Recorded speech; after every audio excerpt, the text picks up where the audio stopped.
Mari kita tunduk kepala, hormat, kita berdoa kepada Tuhan.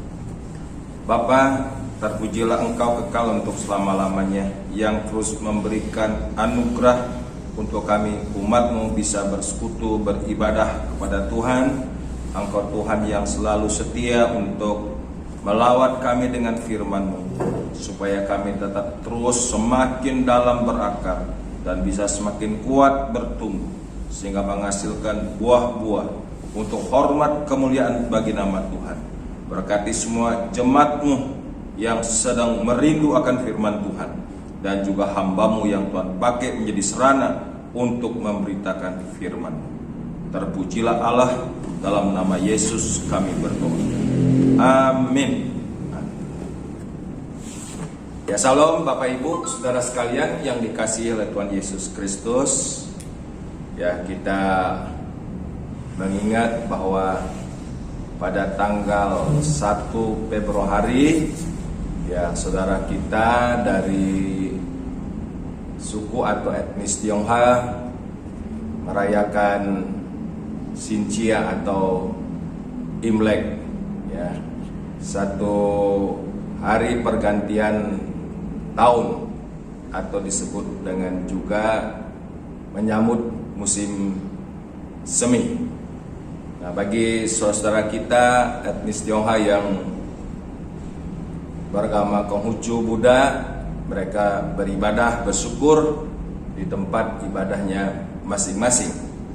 Tetapi bagi saudara kita etnis Tionghoa yang percaya Kristus, ya, kita boleh datang beribadah, bersyukur kepada Tuhan Yesus.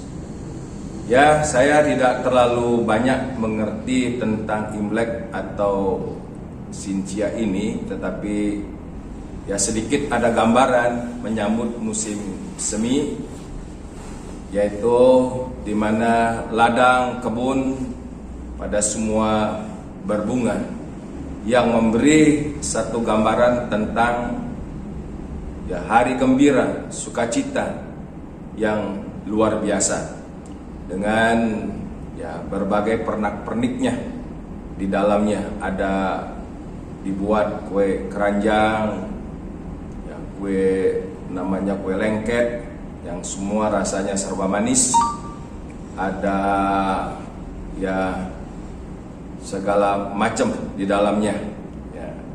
Terus akhirnya ada bagi-bagi ampau, bagi-bagi berkat ya. Semuanya itu adalah satu suasana penggambaran suasana yang bergembira atau bersukacita untuk menyambut pergantian musim, yaitu menyambut musim semi ya. Tapi kita bersama-sama di dalam Tuhan, kita datang bersyukur atas pergantian musim, menyambut musim semi ini, untuk bersyukur kepada Juru Selamat kita, Tuhan Yesus Kristus, yang memberikan satu sukacita yang tidak bersifat sementara, tetapi sukacita yang bersifat permanen, kekal di dalam kita.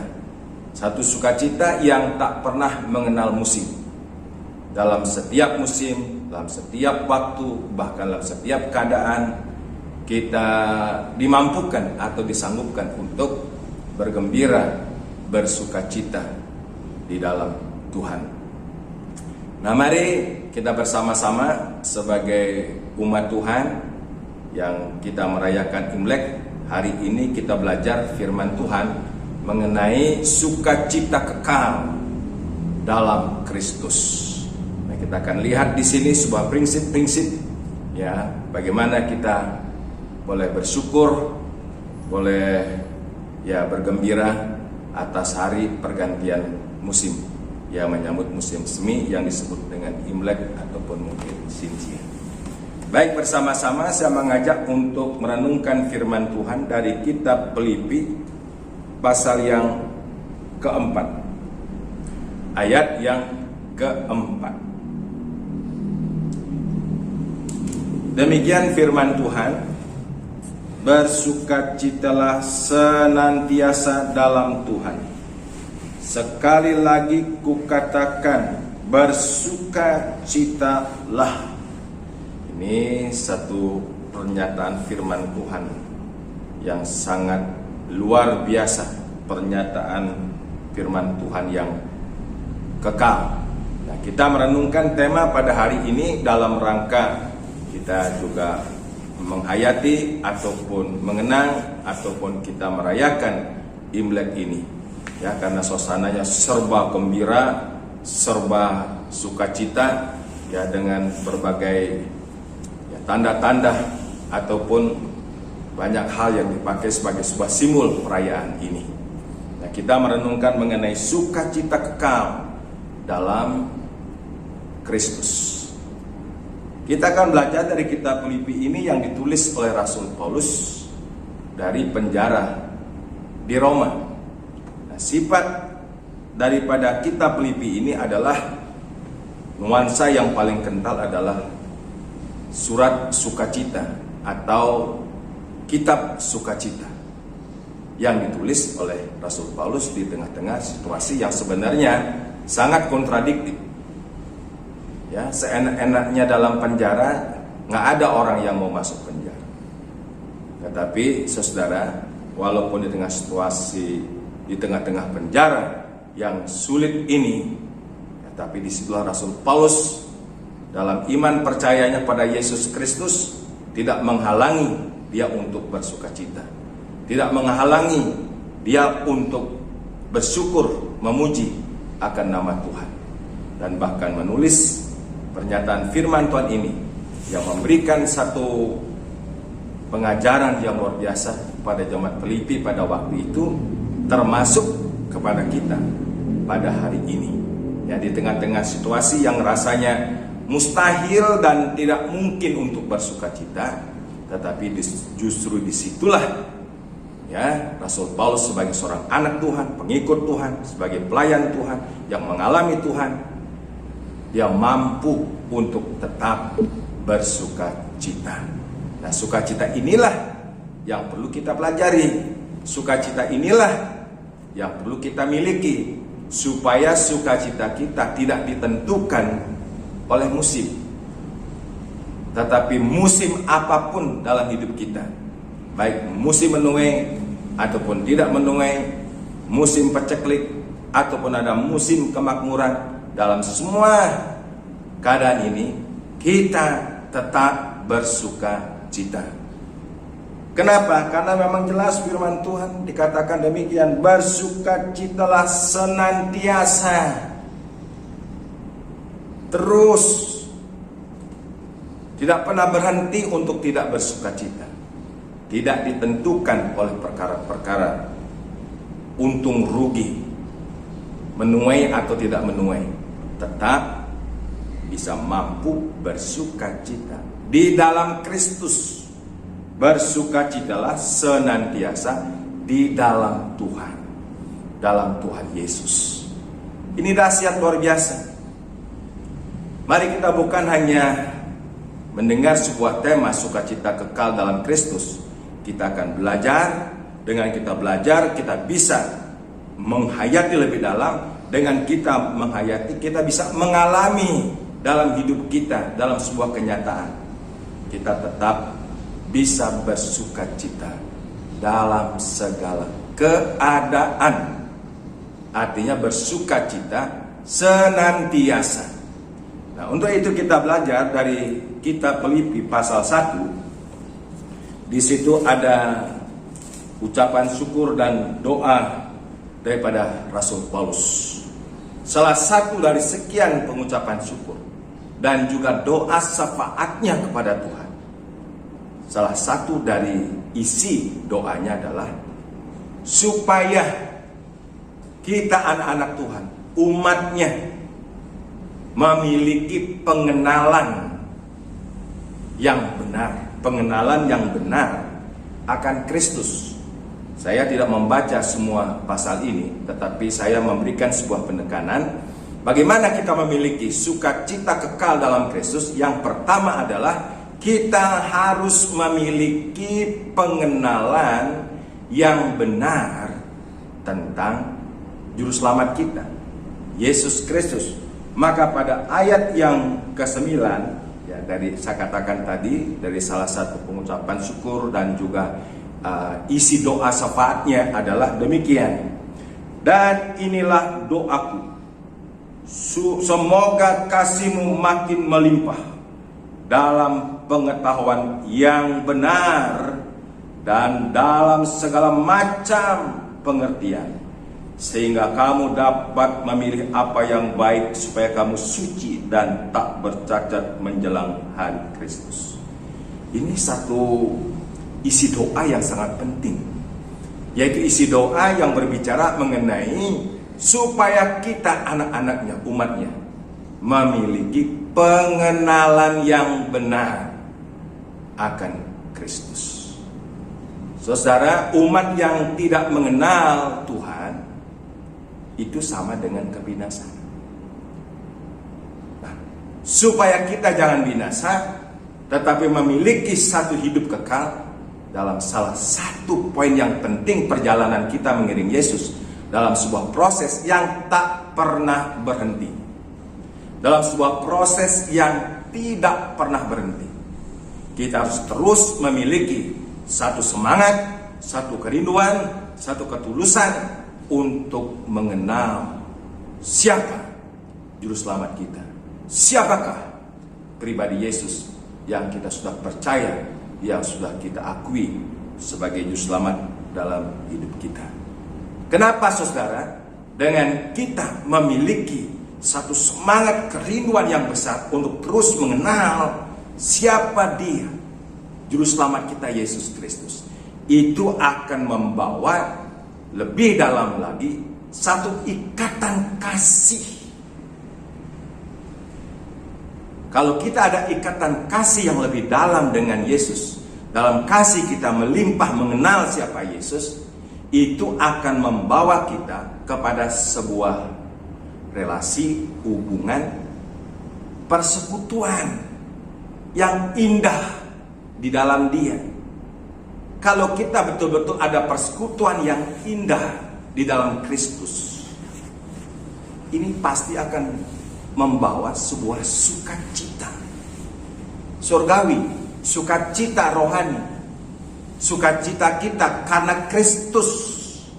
Jadi saya ulangi, dengan pengenalan atau dengan sebuah semangat kerinduan pengenalan yang lebih dalam, itu akan membawa kita kepada satu ikatan kasih yang lebih dalam. Dengan ikatan kasih yang lebih dalam ini akan membawa kita untuk memiliki sebuah relasi, hubungan, persekutuan yang intim, persekutuan yang akrab dengan Kristus. Dengan ada hubungan persekutuan yang akrab, persekutuan yang intim dengan Yesus, pasti dampaknya apa yang mengalir? Sukacita. Dan sukacita ini, saudara, adalah sukacita karena Kristus, di dalam Kristus, dan oleh Kristus, dan untuk kemuliaan Kristus. Sukacita inilah yang dibawa oleh Yesus, yang ditawarkan kepada kita. Nah, barang siapa yang mengalami Kristus, pasti mengalami sukacita kekal. Karena Kristus tak berubah, dahulu, sekarang, sampai selama-lamanya. Ini bukan kata-kata yang kosong. Ini bukan berita isapan jempol. Orang yang sungguh mengalami Kristus, terus mengenal Dia lebih dalam. Ya, bukannya mengenal Dia sekedar pelaku mujizat. Ya, bukan hanya sekedar mengenal Dia memberikan sekedar berkat-berkat materi, jasmani. Bukan sekedar kita bangga dengan sebuah pengajaran-pengajaran, tapi kalau benar kita mengenal Dia, pribadi itu yang datang ke dunia oleh karena kasih-Nya, Dia telah menderita sengsara aniaya sampai mati di atas bukit Golgota. Kalau kita bisa mengenal, terus bersatu dengan segala karyanya, dengan segala pengorbanannya, saya percaya apa sih yang bisa merampas sukacita itu? Tidak ada. Nah, karena itulah Rasul Paulus berdoa supaya jemaat Tuhan, anak-anak Tuhan yang sudah percaya Yesus, memiliki pengenalan yang benar. Ada mengatakan Yesus hanya manusia, bukan Tuhan. Ada mengatakan Yesus Tuhan, bukan manusia. Kemanusiaannya itu adalah sesuatu yang semu. Saudara, Yesus harus kita terus belajar mengenal Dia. Dalam seluruh pribadinya, pengajaran-pengajarannya akan membawa kita memiliki ikatan kasih yang lebih dalam. Ikatan kasih yang lebih dalam akan membawa kita kepada satu persekutuan yang akrab, yang erat dengan Tuhan. Atas persekutuan yang akrab dengan Kristus, percaya pasti akan ada sebuah manifestasi, hasil yang real, disanggupkan kita bersukacita senantiasa, tidak mengenal musim apapun. Kita akan tetap bisa bersukacita. Waktu sehat, waktu sakit, waktu untung, waktu rugi, waktu ada masalah, tidak ada masalah, dalam segala keadaan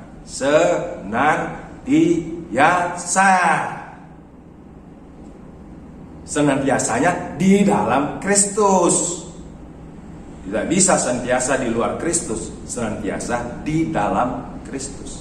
Kalau hubungan kita senantiasa di dalam Kristus, percaya ya, kita akan memiliki dan juga merasakan, mengalami, oh benar, iya dan amin, sukacita Yesus akan terus melimpah dalam hidup kita.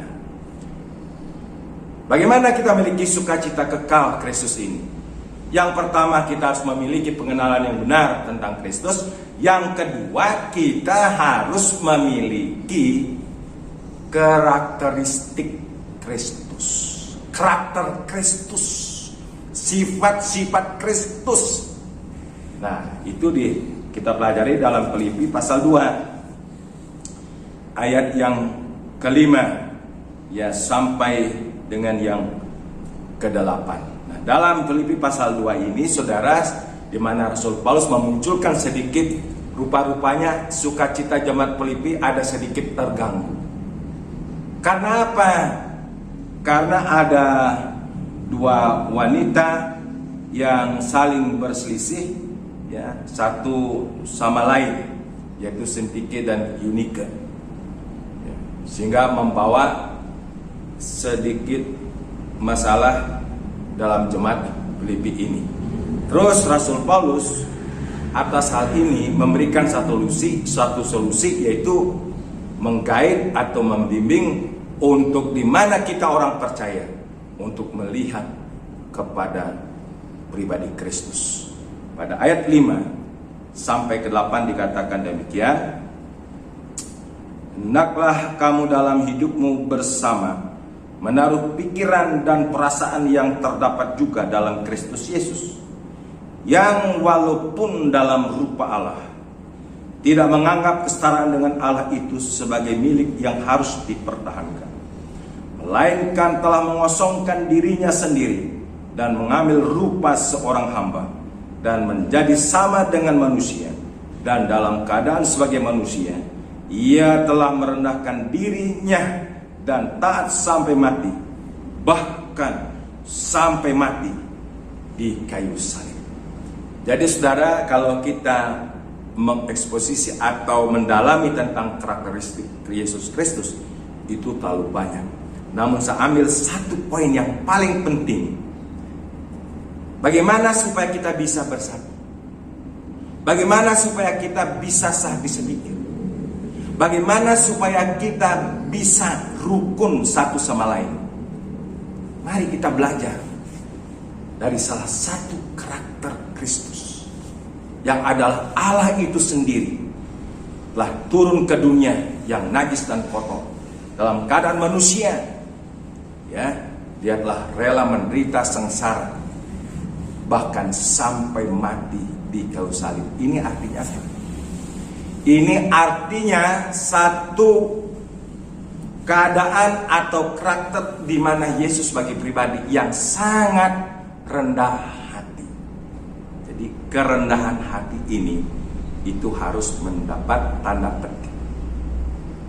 Jadi kalau kita rendah hati, satu sama lain memiliki karakter Yesus, saya percaya semua akan bisa bersatu. Bisa sehati sepikir, bisa akan rukun. Tapi kalau kita merasa diri kita terlalu penting, kita menonjolkan ego kita, merasa kita lebih hebat dari seorang dengan yang lain, ya itulah seperti Yunike dan Sintike berselisih. Mereka ini bukan orang sembarangan, bukan jemaat awam. Mereka ini bersama-sama dengan Rasul Paulus juga sebagai tim pelayanan, orang yang sudah melakukan pelayanan di dalam Tuhan. Namun karakternya perlu satu proses untuk belajar. Nah, saudara, percayalah satu prinsip, pada waktu orang mengalami Kristus, belajar daripada karakter Yesus, dia menjadi pribadi yang rendah hati, bisa menghargai seorang dengan yang lain, akan tercipta apa?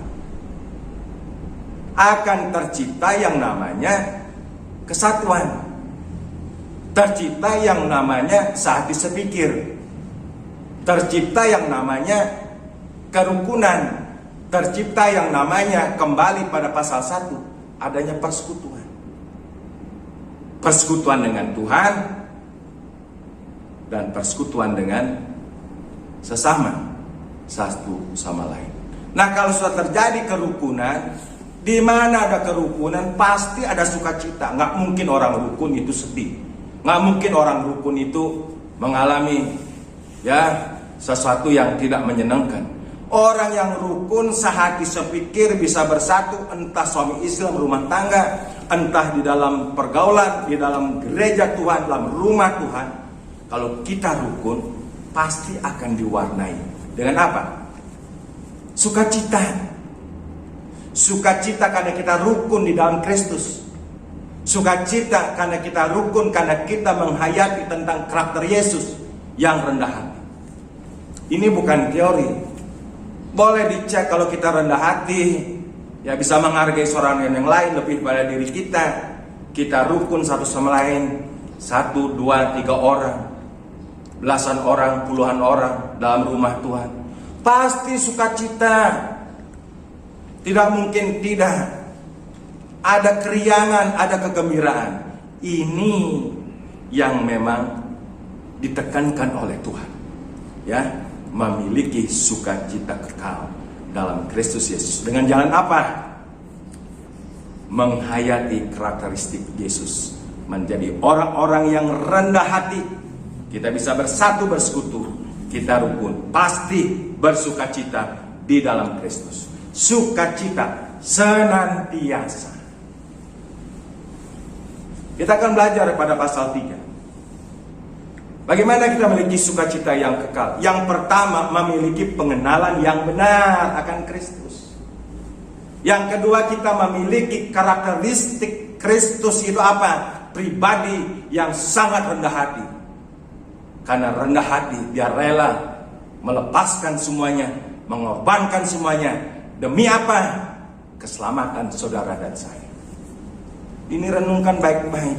Kalau ini kita miliki, saya percaya kita akan rukun. Rukun pasti bersukacita. Rukun pasti diberkati oleh Tuhan. Yang ketiga, kita harus memiliki prinsip yang kuat mengikut Kristus. Ikut Yesus berkali-kali saya bilang bukan ikut-ikutan, bukan ngekor, punya prinsip. I have decided to follow Jesus. Mengikut Yesus keputusanku, bukan keputusan nenek moyang, bukan keputusan papa mama, bukan keputusan kakak adik, keputusanku. Nggak ngikut-ngikut. Kalau koko ke gereja, ikut ke gereja. Kalau mama ke gereja, ikut ke gereja. Itu namanya orang belum punya prinsip. Walau sendiri tetap ikut Yesus. Itu namanya orang punya prinsip. Itu kita baca pasal 3 ayat yang ke-7. Rasul Paulus memberikan prinsip ini dulu sebelum dia mengalami Kristus. Dia mengalami seluruh kenyamanan dunia ini, keuntungan dari reputasinya, dan juga dari segi posisinya. Tetapi sesudah dia mengenal Yesus, apa yang dulu merupakan keuntungan bukan kerugian, bukan sesuatu yang mengecewakan dulu, tidak. Dia memiliki reputasi yang luar biasa. Dia memiliki sebuah kualitas hidup yang luar biasa secara hukum Taurat. Namun apa yang dulu merupakan keuntungan bagiku, ku anggap rugi. Semua keuntungan duniawi dilepaskan. Semua keuntungan karena kedudukan, karena posisi dilepaskan. Untuk siapa? Untuk Yesus. Ini yang sangat luar biasa kalau kita ingin mengalami sukacita kekal. Karena prinsip inilah Rasul Paulus sanggup di tengah-tengah duka cita, di tengah-tengah penjara, di tengah-tengah keadaan yang sangat menyedihkan, dia sanggup bersukacita karena prinsip yang kuat, prinsip yang tegas, prinsip yang jelas, tidak abu-abu, bahwa hidupnya adalah seluruhnya bagi Kristus.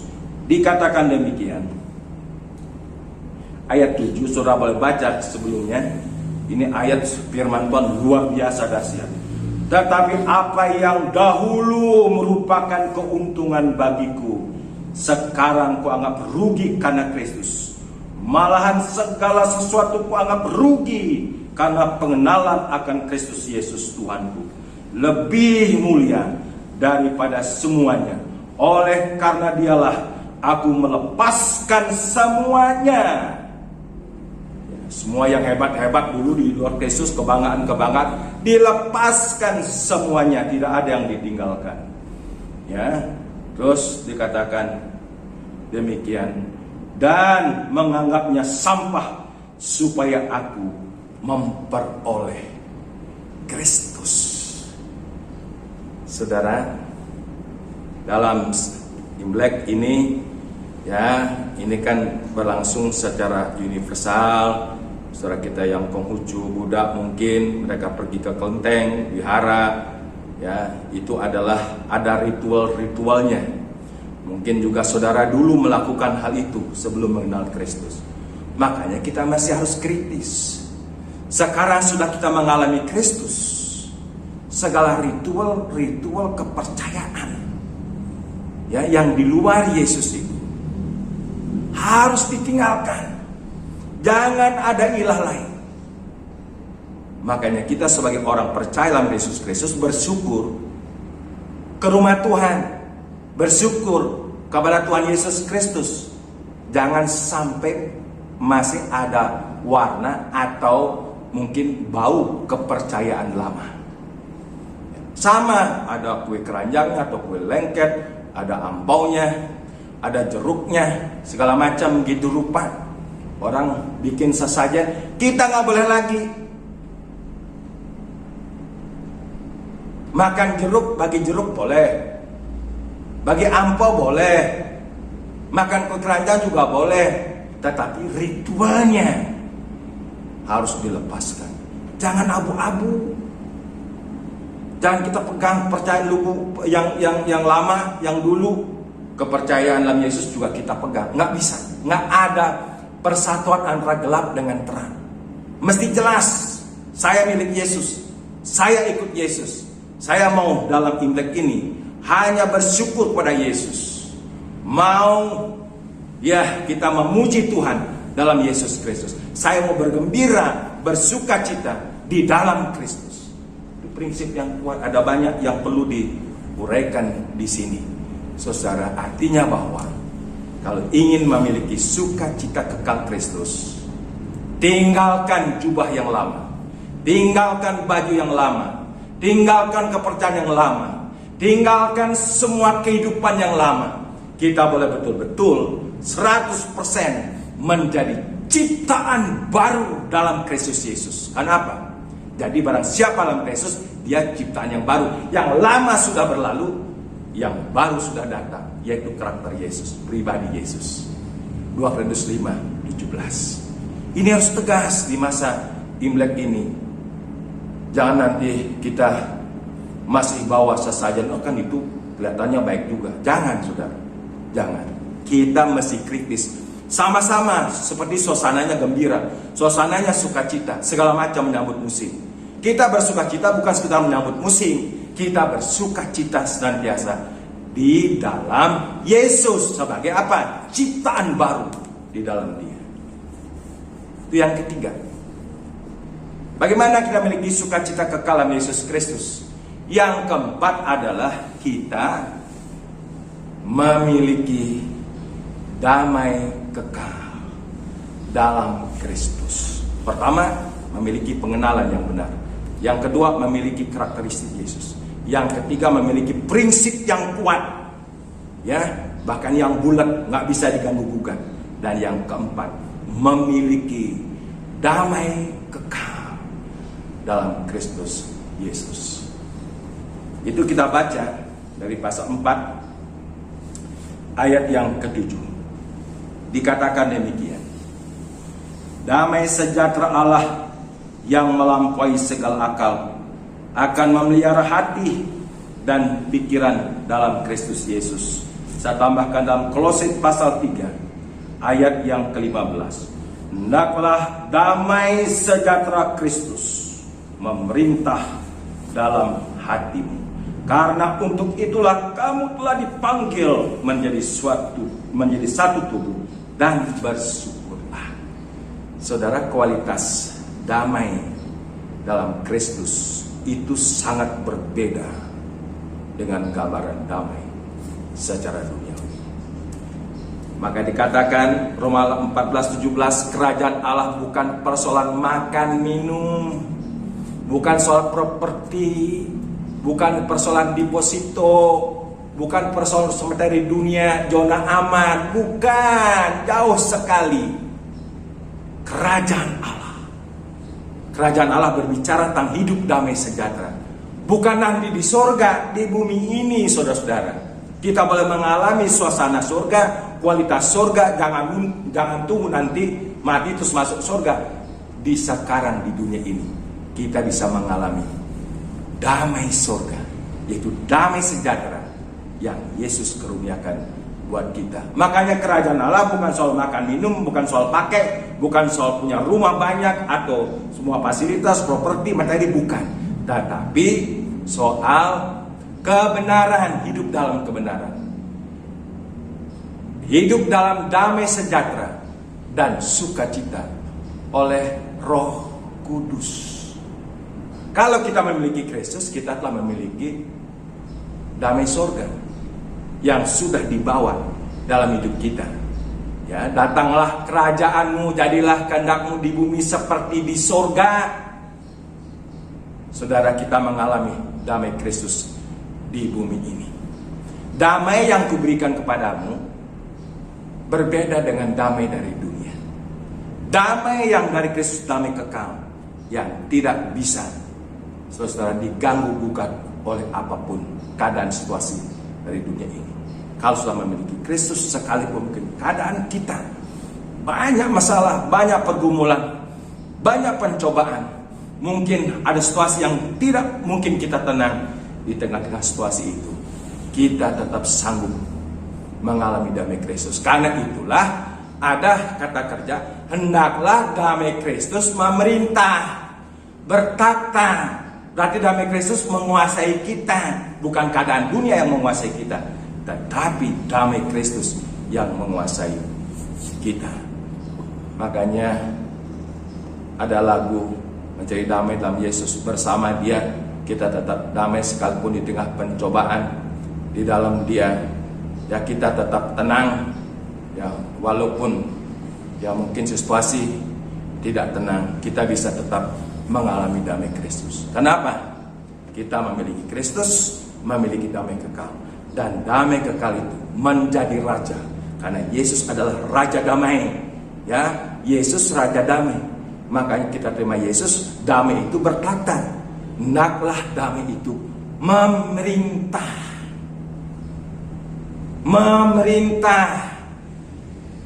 Ya, keadaan susah apapun, di tengah-tengahnya damai itu akan memerintah. Saudara, atas 4 hal ini kita pasti akan bisa merasakan Filipi 4 ayat 4. Bersukacitalah kamu senantiasa di dalam Tuhan. Sekali lagi kukatakan, bersukacitalah. Dengan apa? Memiliki pengenalan yang benar akan Kristus.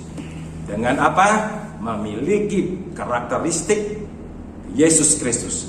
Dengan apa saudara? Memiliki prinsip yang kuat dalam ikut Yesus.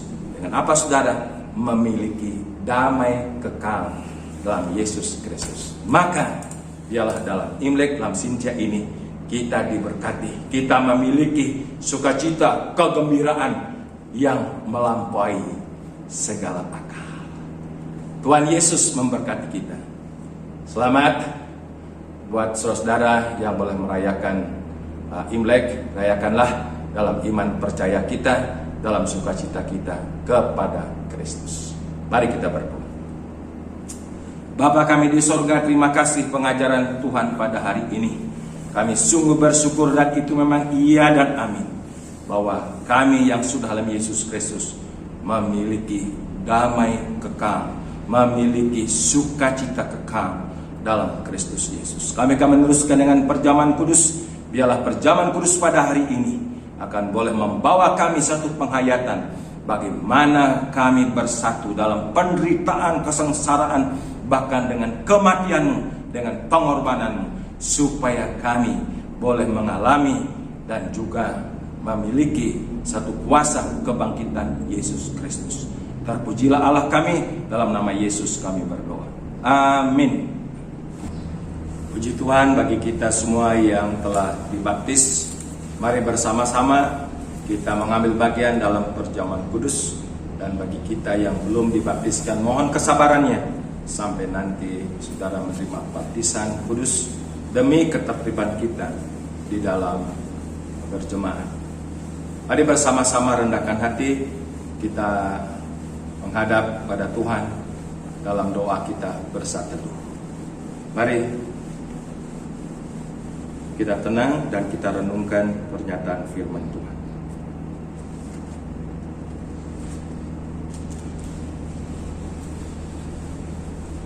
Sebab apa yang telah kuteruskan kepadamu telah aku terima dari Tuhan, yaitu bahwa Tuhan Yesus pada malam waktu Ia diserahkan mengambil roti, dan sesudah itu Ia mengucap syukur atasnya, Ia memecah-mecahkannya dan berkata, inilah tubuhku yang diserahkan bagi kamu, perbuatlah ini menjadi peringatan akan aku. Demikian juga Ia mengambil cawan setelah makan lalu berkata, cawan ini adalah perjanjian baru yang dimeteraikan oleh darahku, perbuatlah ini setiap kali kamu meminumnya, menjadi peringatan akan aku. Saudara, dalam perjamuan kudus Tuhan ada dua benda yang dikhususkan. Yang pertama adalah roti yang tidak beragi, yang melambangkan tubuh Tuhan Yesus yang suci tanpa dosa. Dipecah-pecahkannya, dikorbankannya untuk kita. Mari kita ambil roti yang tak beragi ini dan kita angkat di tangan kanan kita. Kita semua bangkit berdiri. Angkatlah roti ini, pandang dan kenang hayati pengorbanan Kristus di atas bukit Golgota bagi kita semua. Dia karena kasih-Nya telah rela mengorbankan dirinya supaya kita orang yang berdosa, yang boleh beranugerah, boleh percaya, memperoleh hidup yang kekal. Ingat dan kenang pengorbanan Kristus. Sesuai dengan pernyataan Alkitab bahwa roti ini melambangkan tubuh Yesus yang suci dan dipecah-pecahkannya, dikorbankannya untuk kita. Sekarang terimalah roti ini dengan iman dan makan.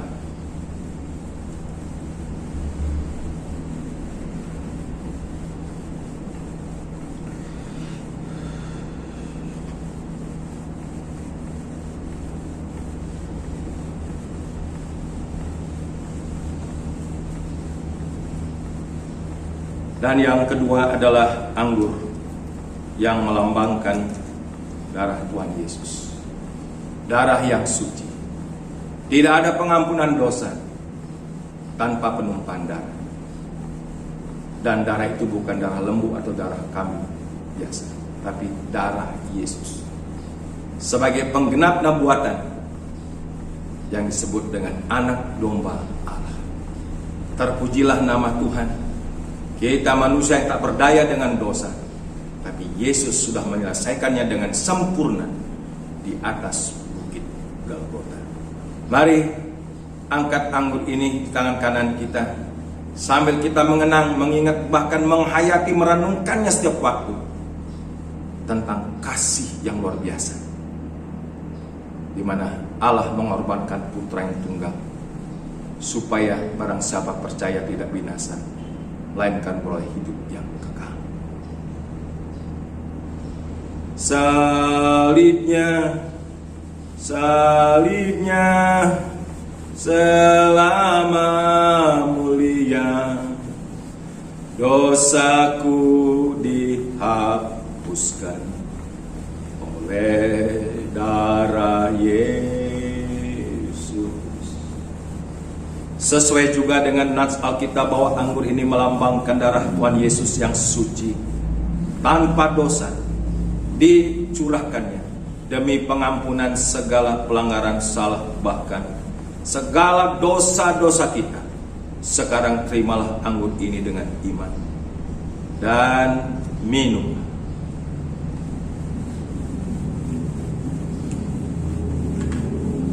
Mari kita berdoa.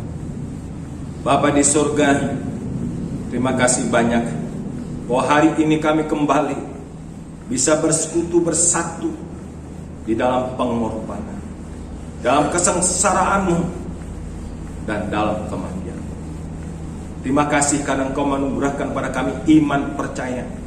Kami yang boleh mengambil bagian dalam penderitaan secara kematian Yesus pasti mendapat bagian dalam kebangkitan Yesus. Terima kasih atas perjamuan kudus yang di dalamnya kami bersama-sama telah bersekutu. Dalam nama Yesus kami berdoa. Amin. Mari kita berdoa. Bapa di surga, kami sungguh bersyukur karena hari ini kami telah diberkati lewat ibadah yang kami ikuti hari ini. Terlebih-lebih adalah lawatan pengajaran firman Tuhan, agar betul-betul membawa kami bukan hanya mengerti, tetapi mengalami apa artinya sukacita kekal dalam Kristus Yesus. Berkati semua jemaat di Kelapa Gading untuk terus bertumbuh dalam pengenalan akan Tuhan, untuk terus bertumbuh memiliki karakter Kristus, untuk terus bertumbuh memiliki prinsip yang kuat dalam mengikut Yesus, dan bertumbuh dalam hidup memiliki damai kekal dalam Kristus Yesus. Terima kasih Tuhan, terima kasih firman-Mu. Engkau taruh di hati kami supaya jemaat akan terus bertumbuh di dalam Tuhan. Terpuji-pujilah Allah kami kekal. Dalam ibadah ini pun kami menyatakan iman, percaya, syukur, kasih kami pada Engkau dalam bentuk persembahan. Ialah semua bentuk persembahan yang kami bawa di mezbah-Mu, Tuhanlah kiranya memberkati. Dan Tuhan akan terus melindungi, menopang, menyertai jemaat Kelapa Gading ini dalam setiap rumah tangga, pekerjaan, bisnis, usaha, agar tangan Tuhan tertopang memberkati semua jemaat di Kelapa Gading. Yang lemah dikuatkan, yang sakit boleh dipulihkan, disembuhkan, yang sehat akan tetap diberikan kesehatan. Terima kasih Bapa, terima kasih banyak atas pengembalaan-Mu, pemeliharaan untuk jemaat-Mu di Kelapa Gading. Kami juga berdoa untuk gereja Musang Kristus, gereja lokal dimanapun berada. Mohon pimpinan penyertaan Tuhan, dan juga untuk pekerjaan-Mu yang dilaksanakan oleh sinode kami, supaya akan terus bergiat dan bergerak secara aktif, positif, dinamis untuk hormat kemuliaan bagi nama Tuhan. Akhirnya kami berdoa untuk bangsa negara kami Indonesia di tengah-tengah seluruh pergumulan yang berat di tahun ini. Tuhanlah kiranya terus memberikan penyertaan perlindungan, memberikan hikmat surgawi untuk pemerintah kami melaksanakan seluruh program-program yang ada, baik di pusat maupun di daerah-daerah. Kami berdoa untuk proses pemindahan ibu kota ke Kalimantan Timur. Tuhan, memang ada pro kontra, tetapi jika ini merupakan kehendak Tuhan, kami percaya semuanya akan terlaksana sesuai dengan proses tahap demi tahap, dan nanti Indonesia memiliki kota baru di Kalimantan Timur, ibu kota Nusantara. Berkati untuk Pak Jokowi, diberikan kekuatan kesehatan yang prima. Demikian juga Wakil Presiden, Tuhan juga memberkati dengan seluruh jajaran para menteri dalam melaksanakan tugas-tugas dan juga melaksanakan garis besar haluan negara, dan Indonesia dibawa ke arah yang benar, ke arah yang lebih maju, ke arah yang lebih diberkati. Terpujilah Allah kami kekal, dalam nama Yesus yang mengajar doa demikian. Bapa kami di surga, dikuduskanlah namamu. Datanglah kerajaanmu, jadilah kehendakmu di bumi seperti di surga. Berilah pada hari ini makanan kami secukupnya. Dan ampunilah kesalahan kami seperti kami sudah mengampuni orang lain yang bersalah kepada kami. Janganlah membawa kami ke dalam pencobaan, tetapi lepaskanlah kami segala yang jahat, karena Engkau mempunyai kerajaan dan kuasa dan kemuliaan sampai selama-lamanya. Terimalah berkat daripada Tuhan. Kiranya damai sejahtera dari Allah Bapa yang limpah sempurna, kasih karunia penebusan pengampunan dosa dalam Kristus Yesus, dan janji penyertaan penghiburan kekuatan oleh Roh Kudus menyertai saudara sekalian sekarang ini sampai selama-lamanya. Amin.